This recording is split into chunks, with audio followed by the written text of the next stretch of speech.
Hi friends, welcome to our channel. మనం ఎప్పుడెప్పుడు అని ఎదురు చూస్తున్న పుష్ప 2 ట్రైలర్ రానే వచ్చింది. గూస్ బంప్స్ అంటే గూస్ బంప్స్ చాలా బాగుంది. ఫ్యాన్స్ అందరికి అయితే మాత్రం అన్ని పండుగలు కలిసి వచ్చినట్టే అంత బాగుంది. అయితే ఆ ట్రైలర్లో మనకు ఏం చెప్పాడు, అసలు ఏ స్టోరీ ఏం చెప్పిండు అనేది మనం ఇప్పుడు డిస్కస్ చేద్దాం. ఇప్పటివరకు మా ఛానల్ని సబ్స్క్రైబ్ చేసుకోకుంటే మాత్రం సబ్స్క్రైబ్ చేసుకోండి. మంచి మంచి వీడియోలు వస్తాయి మన ఛానల్లో. అలాగే ఈ వీడియోకి ఒక లైక్ చేసి మాత్రం వీడియో చూడడం స్టార్ట్ చేయండి. అయితే ఫస్ట్ పార్ట్లో పుష్పని చాలా ఇంటెలిజెన్స్ ఉన్న వ్యక్తిగా, చాలా బలం ఉన్న వ్యక్తిగా, తన అనుకున్న వాళ్ళ కోసం ఎంత దూరమైన వెళ్ళే వ్యక్తిగా మనకు చూపించిండు. అలాగే సెకండ్ పార్ట్లో కూడా పుష్ప ఇంటెలిజెన్స్ చూపెట్టడానికి కూడా 2 సిచ్యువేషన్ చూపెట్టడం జరిగింది.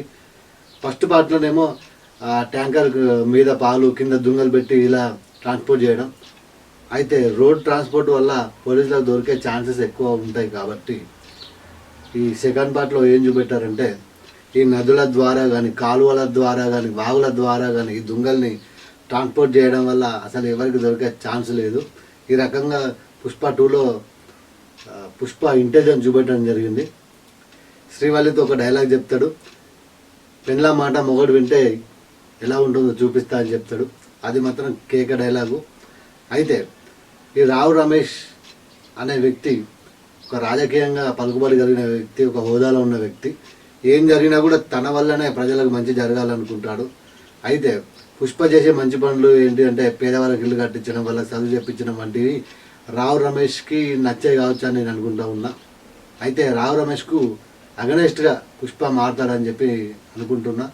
ఆ క్రమంలోనే ఈ డైలాగ్ చెప్పి ఉండొచ్చు, ఏంటిదంటే పెళ్ళ మాట మొగడు వింటే ఎలా ఉంటుందో చూపిస్తా అని.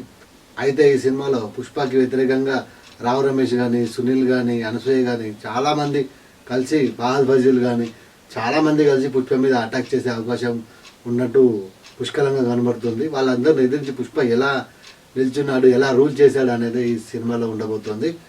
అలాగే జాతరలో కూడా ఒక సీన్ ఉంటుంది. జాతరలో పుష్ప మీద ఇలా కొట్టే సీన్ ఉంటుంది.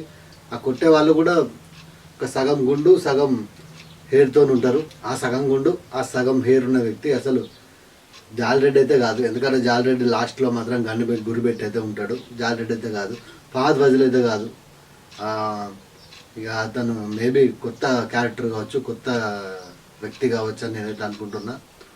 అలాగే పార్ట్ 1లో పుష్పకి శ్రీవల్లి మీద ఎంత ప్రేమ ఉందో మనం చూసినాం. ఎందుకంటే జాలరెడ్డిని జాలి లేకుండా కొట్టేసిండు. అలాగే పార్ట్ 2లో కూడా అటువంటి సీన్లు చాలా ఉండబోతున్నాయి.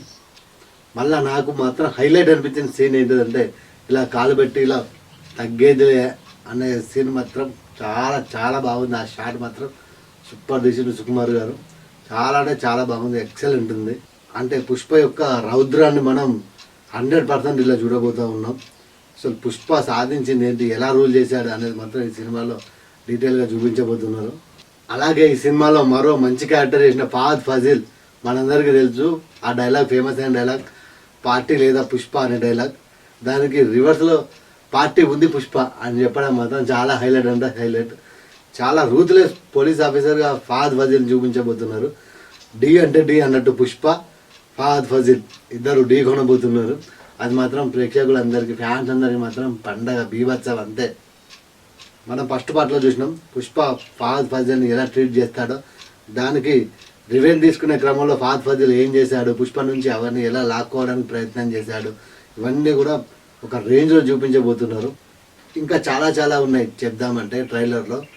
ఈ వీడియోకి ఎక్కువ లైక్స్, ఎక్కువ వ్యూస్ వస్తే మాత్రం ఇంకా డీటెయిల్గా ఈ ట్రైలర్ గురించి మంచి వీడియో చేస్తా.